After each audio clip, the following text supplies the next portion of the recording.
Ryan Reynolds here for, I guess, my 100th Mint commercial.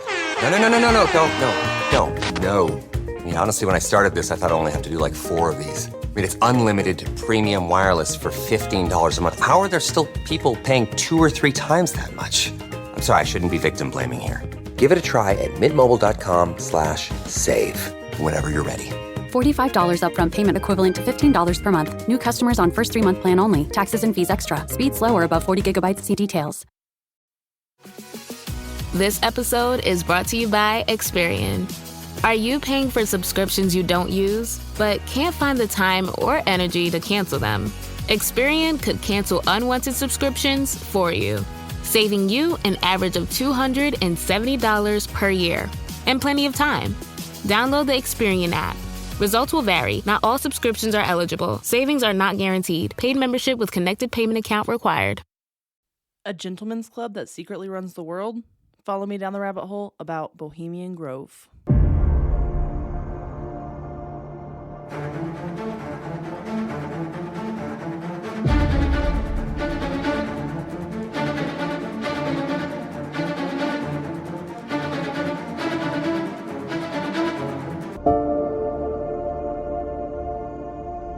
Hello, friends, and welcome back to The Rabbit Hole. I'm your host, Danny, and today we are doing it. We are talking about the Bohemian Grove. I know so many of you have wanted me to cover this, so specifically, thank you to Levi, Drew, Emma, Natalie, and Corey. I know others have messaged me on Instagram about this. I don't have your names handy. If you guys don't send the request through like the request link, then they kind of get lost in my messages. So make sure you're sending all of your requests through that link in my bio, request an episode. That's how I receive all of my episodes. Otherwise, they get lost. I lose them. I'm not very good at keeping track. I just get so many messages. And I do reply to every message I get. So that's something I got going for me, I guess. And thank you all for being so great. I took a week off. I had a lot going on. And I'm back. And I'm so excited about this episode. So let's get into it. First things first, Bohemian means a person such as a writer or an artist living an unconventional life, usually in a colony with others. The Bohemian movement gained popularity in the 19th century, and this term was used to describe non-traditional lifestyles, especially of artists, writers, journalists, musicians, and actors in major European cities. They were associated with unorthodox or anti-establishment political and or social views that they expressed through like free love, frugality, and simple living or voluntary poverty. The Bohemian culture didn't spread to America until the 1850s. So even like Mark Twain and Charles Warren Stoddard were considered Bohemians. In May 1872, the Bohemian Club was founded in San Francisco, California. The club was founded by a group of journalists and artists who gathered regularly. They decided to expand and kind of redefine their own form of bohemianism to include people who like the more luxurious things in life, sportsmen and appreciators of the fine arts. So this club is a private men's club, quote unquote, for the association of gentlemen connected professionally with literature, art, music, drama, and also for those by reason of their love or appreciation of these objects and their interest in participating in club activities may be deemed eligible, end quote. So these 4 fields are known as the 4 pillars. So literature, art, music, drama. It started as like a simple place where men could go and get a drink after work without having to deal with the bar scene, especially for these bohemians, right, that were more into this kind of chill environment. They would swap literature, poetry, artwork, kind of like look at each other's stuff, be like, what do you think of this? How do you think I could fix this? They're just kind of like hanging out, doing what guys do, chilling. However, they realized that businessmen had a lot of money, so the club quickly became popular with businessmen, and one of the main reasons was to get their money. Between 1874 and 1887, the club's members grew from 186 to 561 people. Mark Twain was one of those members. At the club, the members would share their works with each other, like I said, to get people's opinions on their pieces. They also played something, they had this thing called the Jinx. So it was named after a Scottish drinking game.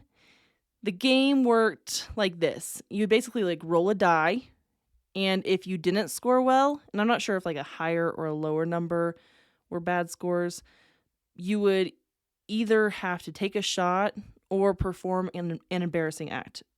Almost like Cards Against Humanity or like Adult Truth or Dare, but they called it Jinx. It seems like they really liked this game because it would become a staple in many of the things that they do. They have like a high jinx, they have a low jinx, they've got all kinds of things they call jinx now. We're kind of jumping forward a little bit. Let's back up. Harry Edwards was a founding member and the first vice president of the club for 2 years, from 1873 to 1875. Harry was a stage actor. He hosted Shakespeare celebrations at the club in April of 1873, 1875, and 1877. In December of 1877, he also hosted a Bohemian Christmas celebration. They called the celebration the Feast of Reason and Flow of Soul. He was successful in California, but decided to head back to the East Coast to be on more Broadway-type plays out there. So, in preparation for him leaving the West Coast, he decided to throw a little party as a going away for himself. So on June 29th of 1878, a little less than 100 of Harry's Bohemian friends gathered in the woods near Taylorville, California. It is reported that they had blankets and a generous supply of liquor in order to keep the group warm. They also had Japanese lanterns for illumination and decoration. This was the first of the yearly summer encampment that would go on to happen till this, like, forever at the Bohemian Grove. The following years, the men went back out to the forest without Harry, because Harry, left. He went to New York. By 1882, the members of the club had camped at various locations, but they didn't like that they needed to always find a new place to camp. So they decided they were going to buy something. By 1893, they had rented the location of the Grove a few times, and the club actually purchased that land in 1901. Because they had been there so many times, that seemed to be like the most consistent place that they camped. They're like, it's ours. And it kind of just started out with some tents and some setups, and they were like, yep, this is good. The location, which is still in Monterey, California, started out at about 160 acres when they first bought it, but it has grown to over 2,700 acres now.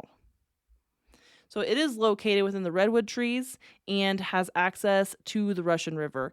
And let me tell you, I looked this place up on Google Maps because, like, what else would you do? First of all, you can just find the address on Google. So you don't even have to, like, look that hard. You can just Google Bohemian Club and Bohemian Grove. The addresses just pop up. So when I went on Google Maps, I went to Monterey, and it literally has a little pin and it says Bohemian Grove. You can't really see anything on the map. It's just like covered in trees. So you can see like a road going into the Grove, and you can see the couple lakes. We'll talk about the lakes here in just a little while. You can't see the owl statue on Google Maps, but you can see a couple lakes, and that's about it. It's mostly just heavily treed. Anyway, back to my notes. The Grove now includes like club-maintained buildings, common outdoor theatrical and dining venues, member-maintained camp structures, roads, trails, you name it, they've got it. The City Club in San Francisco was built in 1934. So it has dining rooms, a library, art gallery, a large theater, costume and scenery shops, and social rooms. And they do dinner at the City Club a couple times a week. I think like Thursday nights, Friday nights, they do dinner, but not every night. You can't just like go to the club for dinner every single night. It kind of got away from the club being about the arts only and into like the rich men being entertained by the artists. So they would advertise the events because in the early 20th century, the Bohemian Club was the place to be. Now it's still popular, but there are other quote unquote clubs that elites want to be a part of. Some of these elites that joined the club early in the 1920s were King Gustav Adolf of Sweden, not to be confused with Crown Prince Gustavus Adolphus from the late 1500s, early 1600s, because I heard that in something and I was like, that doesn't make any sense. He wasn't even alive. Then I figured it out. He was a member while still just as the Crown Prince. So he wasn't a member, from what I understand, once he became King of Sweden. Nicholas Butler, the president of Columbia University, he had close ties to Andrew Carnegie. Dwight Davis, the Secretary of War before it was the Secretary of Defense. Harlan F. Stone, who served as an Associate Justice and then a Chief Justice of the U.S. Supreme Court, and then the U.S. Attorney General under President Calvin Coolidge. Arthur Capper, the governor of Kansas, then senator. Henry S. Pritchett, who was the first president of the Carnegie Foundation for the Advancement of Teaching. We're going to get into a lot more people too, but these are some of the people like in the early 20s that were a part of the Bohemian Club and probably went to the Bohemian Grove as well.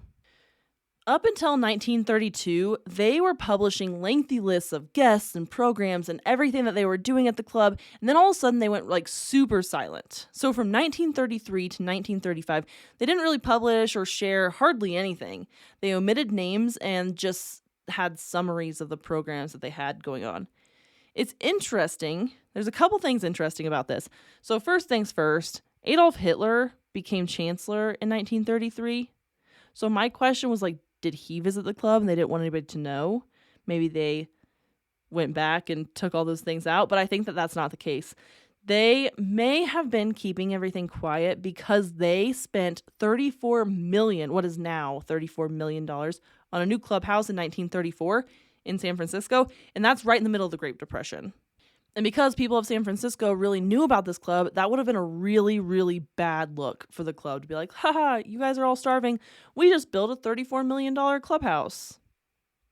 It was also around this time that they started mandatory employee IDs because they were having a bunch of fires that were being started in and around the Grove, and they wanted to try to catch the person responsible. I don't know if they actually did.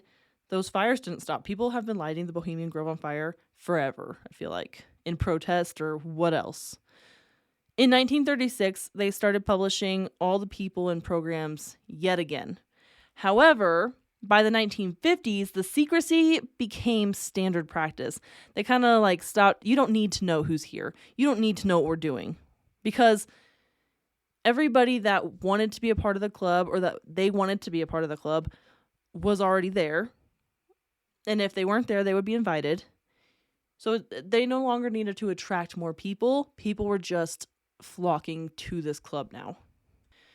Around the same time, the artists and writers and bohemians that made up the core of the association originally were relegated to associate member status. So basically, they just didn't have to pay any dues, but they just weren't as important members. But also, like, in my opinion, this was bound to happen eventually because they started letting in people with a lot of money because they didn't have any money and they wanted the money for the funding. So you know that eventually the people with the most money are going to end up in charge of this thing, right? So the people that were the core of the Bohemian Club, the Bohemians, they became more like entertainment while the elites paid for everything and wanted to be entertained. So let's talk about the membership for a second.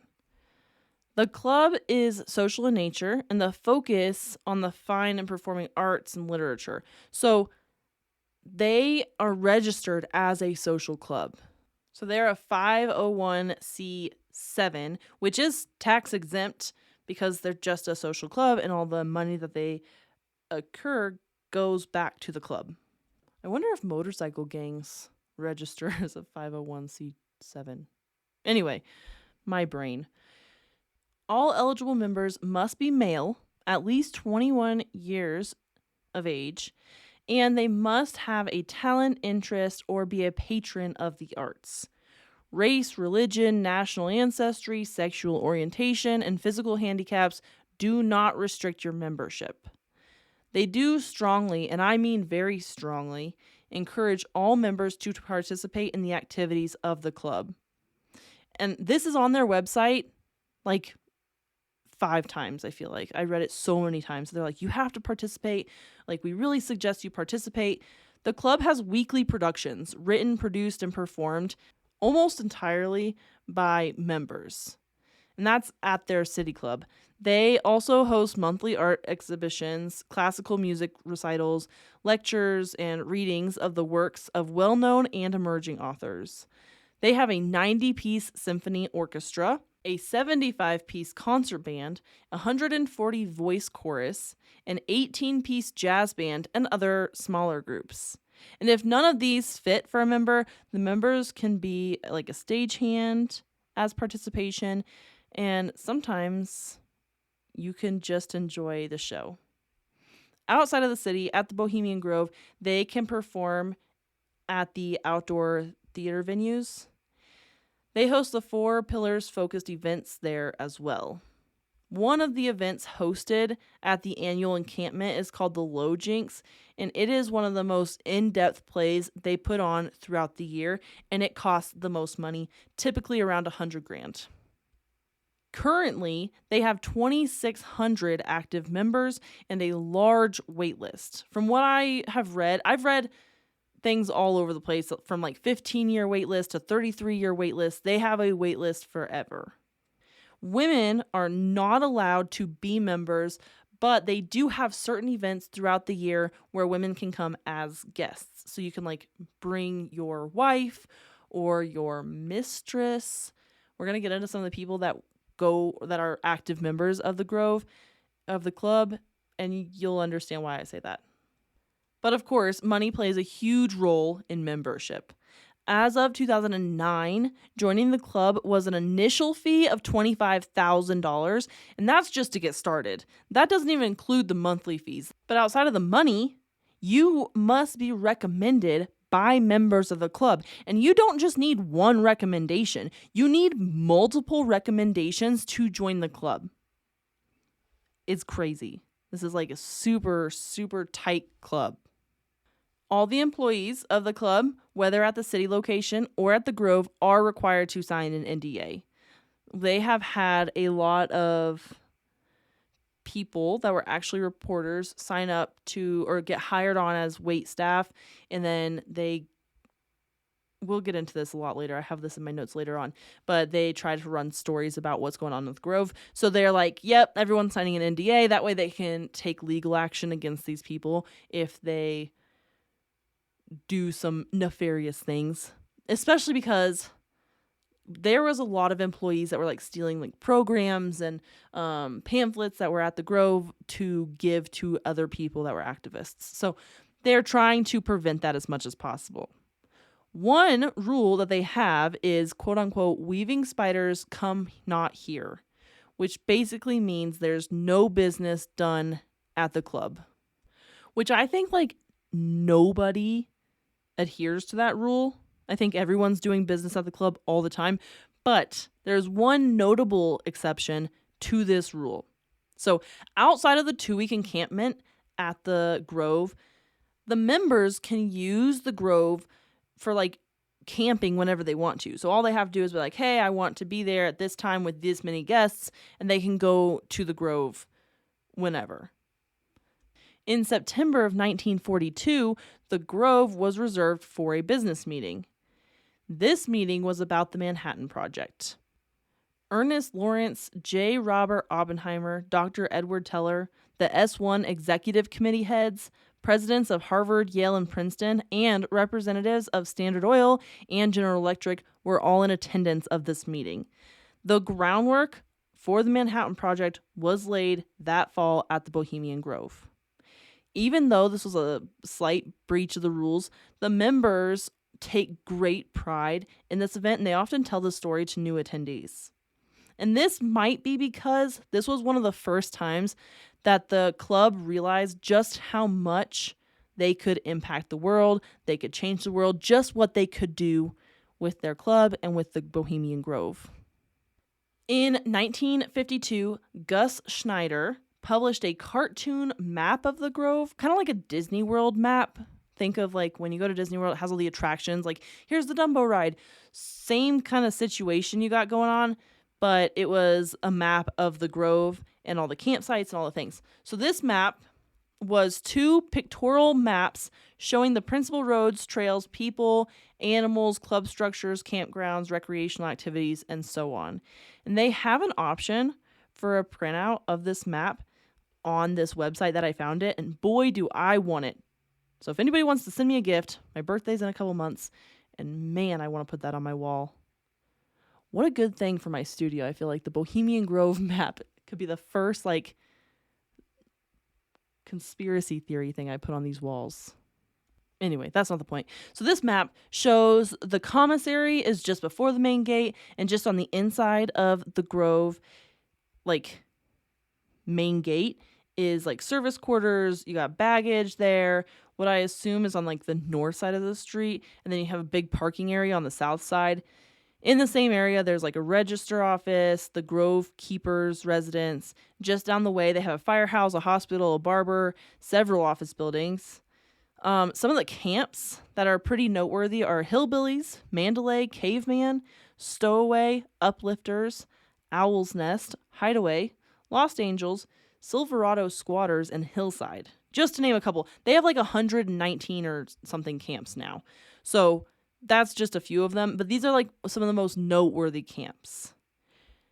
The Hillbilly camp has been home to the Bush family, so George H.W. Bush and George W. Bush, as well as venture capitalist William Draper and former World Bank president Alden Clausen. Owl's Nest Camp was home to Ronald Reagan when he was attending. They also have places such as the lake, which is a man-made lake. They have the campfire circle, the field circle, which seems to be like kind of like an amphitheater, an auditorium. They also have a bar, a cafe, a museum. And of course, they have access to the Russian River, which runs through the land. The man-made lake is about 100 feet by 400 feet, and it has an artificial waterfall. And this isn't like real camping. It's more like glamping because they have like room service in some cases. They have valets. The valets act as like the general manager for each campsite. So they have 119 camps. I think that's the wrong number. I think it's 116 and I got dyslexic. Anyway, they have 100 and something camps. They have a valet for each campsite, and that person does everything. They run all of the services that need to be ran for that camp specifically. You have to understand that they're dealing with the highest caliber of men in the entire world at this camp, so they have to make it the nicest camp ever.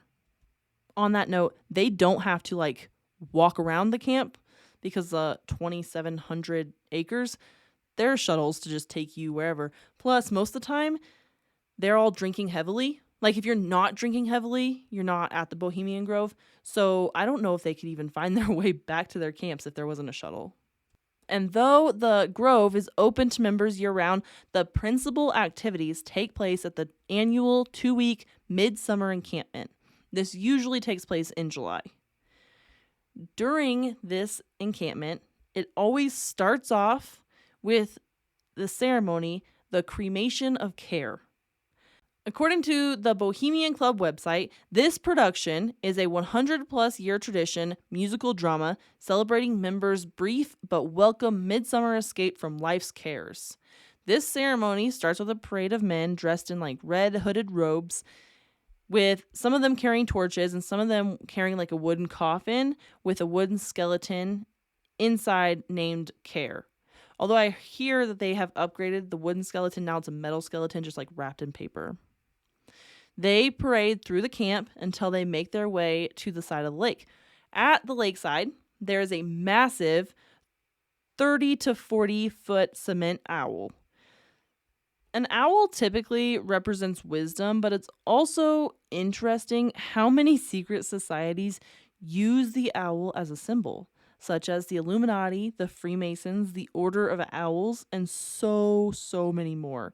And it's also of note that there are secret owls basically everywhere you look at the Grove. As the men gather around the lakeside and the owl, the priests extinguish the torches and they sing a song accompanied by a live symphony. And the highest priest tells the members to shake off their sorrows with the city's dust and scatter to the winds the cares of life. Then they light the funeral pyre, and with this, their cares of the world should be gone for the next 2 weeks. And then the madness begins because the after party of this ceremony is said to be just nuts. That members are drinking and running around, basically like small children, just like being crazy. But it kind of sounds like that's how the whole 2 weeks are. These men are just like, some of them are just butt naked. Some of them are like peeing all over the place. They have a couple trees where they're like, hey guys, don't pee here. But like mostly they just like whip it out and pee wherever they want to. They're doing whatever they want.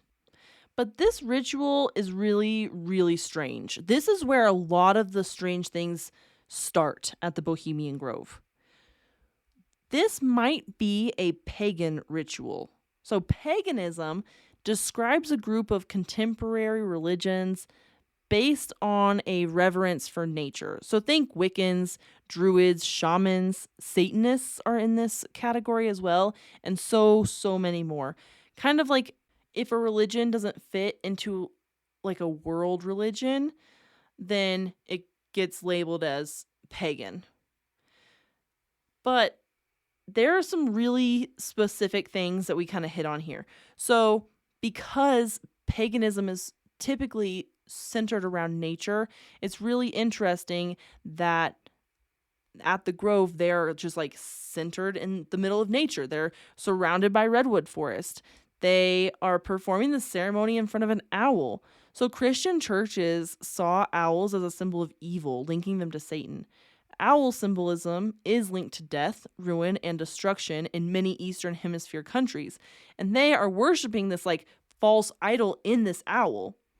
The high priest literally says, quote, let all the grove be reverent before him, end quote, talking about the owl. So they're worshiping false idols, which is a sin spelled out in the 10 Commandments. And I'm sure you're wondering, like, why does this matter? Why does it matter whether they're Christian or they're pagan? Well, some of these men that are attending this club and this ceremony, these things, they have literally told the entire country that they believe Christian beliefs. And the fact that Satanism is considered pagan is kind of making it seem like they're worshiping Satan. On top of that, the members are generally pretty conservative, and conservative men are typically very Christian. We're talking about a decent amount of our presidents have been at the Grove during an encampment, and here they are worshiping Satan, which is odd. Not only that, but they're like drinking a bunch, they're doing drugs, they've got all these theatrics, the whole deal. Not to mention the notion of the midsummer, because most people think of it as like a Shakespearean sense.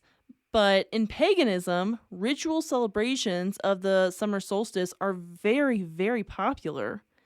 Granted, they're not necessarily doing this over the summer solstice. They're always doing it in July, not in June when the solstice is. But outside of that, I mean, it all kind of lines up. And they have the burning of the effigy, which is a symbolic sacrificial ritual, which also happens in paganism. But the question that really wants to be answered by most people when talking about the Bohemian Grove is it just a symbolic ritual? Are we sure they're not actually sacrificing people? Because there are eyewitness accounts that they are not just doing this symbolically. Paul Bonacci described the scene he saw at the Grove. So when Paul was 16, he was flown to Sacramento and then driven about an hour to a place with big trees, he says. At that place, Paul was taken into a room where they had this boy in a cage. And Paul was calling him a boy. So I'm assuming that if a teenager's calling this kid, a boy, he's probably like 10 or less. I'm assuming. I have no idea. That's just an assumption. So Paul was forced at gunpoint to engage in gruesome sexual acts with 2 other boys about his same age. All the while, grown men watched, and everything that was done in this room was filmed. Then one of these men got up and raped, then shot the boy in the cage and killed him. Paul remembers hearing one of the men saying, quote, "The hoods would take care of the boy for them."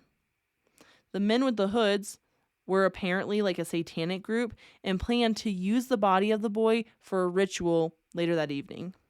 Later on, with his lawyer, Paul put all the things that he had learned together, and they figured out that it was most likely, he couldn't be 100%, but I would say like 95% that he was at the Bohemian Grove.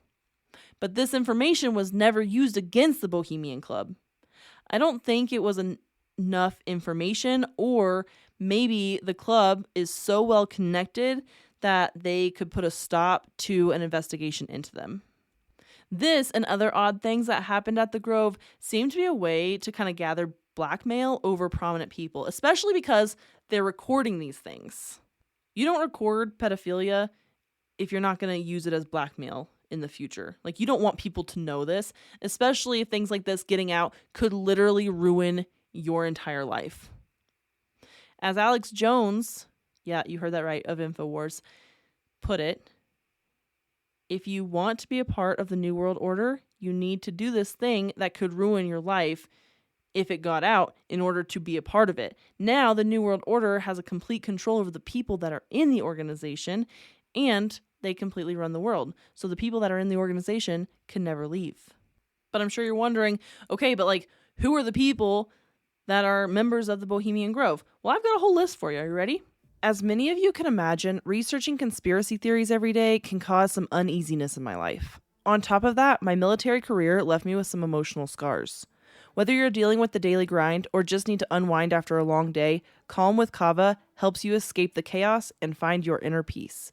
I tried it and it helped settle my thoughts and unwind at the end of the day. I also took some in the morning after having a nightmare to clear my head to get ready for the day.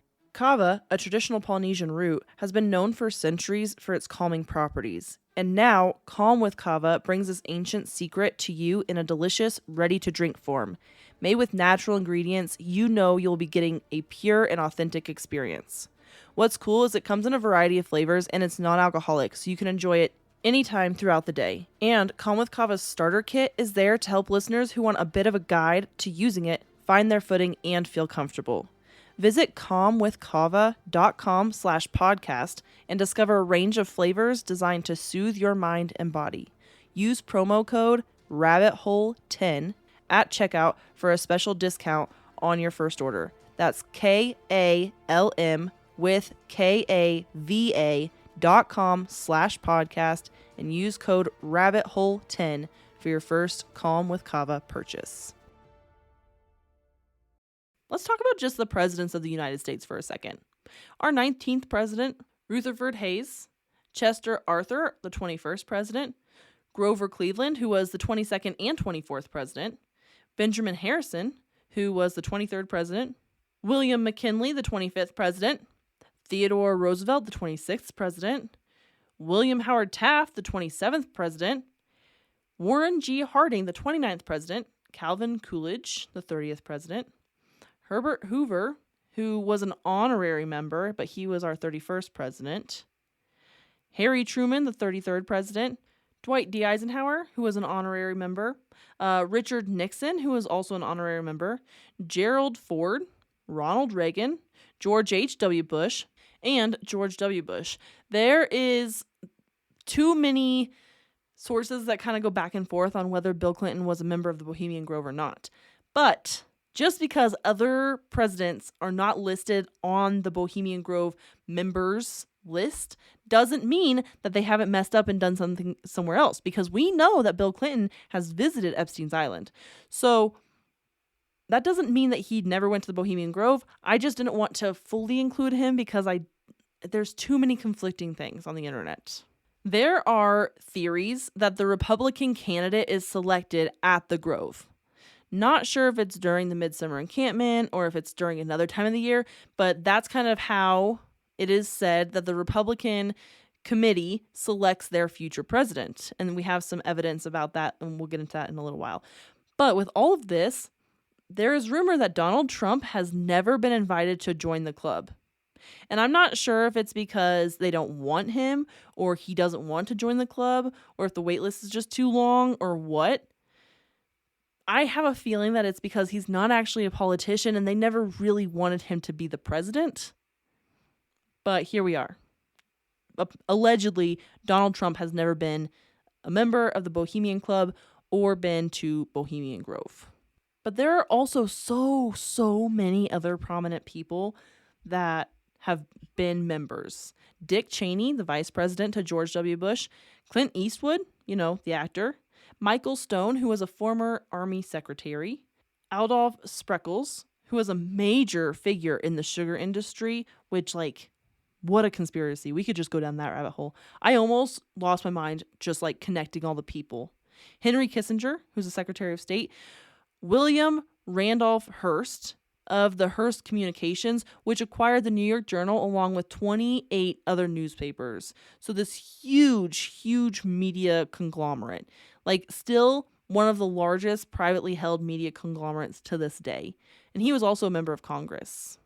John Lehman, who was a former Navy secretary, Charles Schwab, the investor, financial executive, and founder of Charles Schwab Corporation, Edward W. Pauley, who made his fortune running oil companies and did several deals with Zapata Corporation, which was run by George H.W. Bush. He was also the treasurer of the Democratic National Committee. And then he also had this island, Coconut Island in Hawaii, that was just a private retreat, which makes me wonder about that island. Nick Brady, who was a former U.S. Treasury Secretary. His brother was also a member. Tom Johnson, publisher of the Los Angeles Times. Members include chairman, multiple chairmen of the Federal Reserve. And it should be no surprise to anybody at this point that Nelson and David Rockefeller were both members of the Bohemian Club. Like I said, I could literally do an episode just connecting the dots. You know those string boards that you see in true crime movies? I feel like that's where I went with this. And I was like, oh my gosh, this person, that person. And these are just a few of the people. And I could go deeper and deeper and the caliber of people that are at this club is just so surprising. I guess I shouldn't be surprised anymore. Anyway, there have been many protests of the Grove and at the Grove. Like I said earlier, there was a bunch of fires. Mary Moore, who is a resident in Sonoma County, she was just always an activist. So she was active in social protests in the 60s and a member of the Abalone Alliance in the 70s. This alliance was an environmental group dedicated to fighting the Diablo Canyon nuclear plant. In the 80s, she became suspicious of the Grove. Now, I'm not sure if she was just looking for something to be suspicious about and to be an activist about, or if she was realizing kind of what was going on. But I think what happened is she learned about the caliber of men that were members of the club and became worried that basically they were making decisions while they were camping that affected the economy, the country, and possibly even the world. So she founded the Bohemian Grove Action Network and started working with employees of the Grove, convincing them to give her anything that they could get their hands on, programs, attendance sheets, whatever. Bohemian Grove Action Network began organizing protests at the gates of the Grove. At some of the larger demonstrations, hundreds of people joined her. Mary Moore was bringing unwanted attention to the club, and the press kind of started to take notice. Since the 1930s, they had kind of fallen to the wayside. Nobody really was paying much attention to them. Now, all these people were very curious. Allegedly, a reporter from Time magazine tried to infiltrate the Grove as a waiter. Oddly enough, the story that he got was never ran. Something very similar happened with a piece that was supposed to be run in People magazine. And that article was killed as well. But executives from Time Warner are members of the club, so they're never going to run these pieces about the club that they're part of that's supposed to be super secret squirrel club. In 1989, Philip Weiss, a reporter for Spy magazine, posed as a guest for a week and infiltrated the Grove. I read his entire article, and it seems like he just walked in and nobody even questioned who he was a guest of or what was going on. He just kind of went about the days following along with what everyone told him to. And his story kind of evolved as people kind of gave him clues to what they wanted to hear, basically. So he reported on the conditions of the Grove and what it was like to be among the members, but he also mentioned some interesting things in his article, like the fact that it never rains during the encampment. And immediately I was like, huh, like the men who control the weather are ensuring it doesn't rain? So that's where my mind went, right? Although I'm not sure if Philip was a conspiracy theorist or if he even knew about the weather being controlled, but that's where my mind instantly, I was like, the people who run the weather, control the weather, must be there. And they decided, nope, no rain. We're going to have beautiful days while we're here. I wonder if those same men do that on every vacation they go on.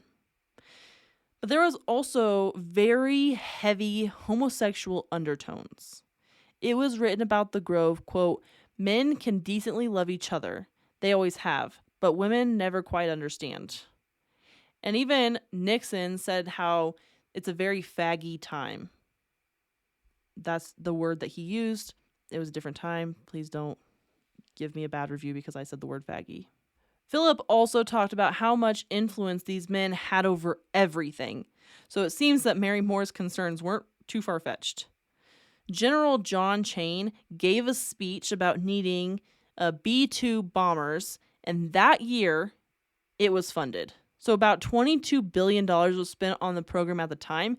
Now it's about $43 billion have been spent on this program. But basically he gave this lakeside speech saying hey, our military really needs these B-2 bombers. And that same year it was funded. So that's really interesting. Knowing that, it's not too crazy to think that the people attending this camp really are members of the New World Order, as Alex Jones suspected.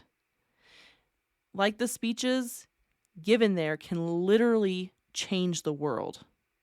Richard Nixon admitted that the lakeside talk that he had given was his first step on the road to presidency. Similarly, Bush Sr. introduced Bush Jr. at the Grove, stating that he would make a great president one day, and that was about 5 years before Jr. was elected into presidency. I just feel like the worst thing that I've gotten out of all of this is that before Epstein Island, there was Bohemian Grove. I mean, there still is Bohemian Grove now that the island's been shut down, but basically there will always be another head to the snake. Talk about Hydra, right? Honestly, I wouldn't be surprised if Bohemian Grove members are still engaging in these acts at the Grove and at other places. In my opinion, I guess, maybe the island was for the elites that either weren't a part of the club or that were in the club but wanted to be pedophiles more than once a year.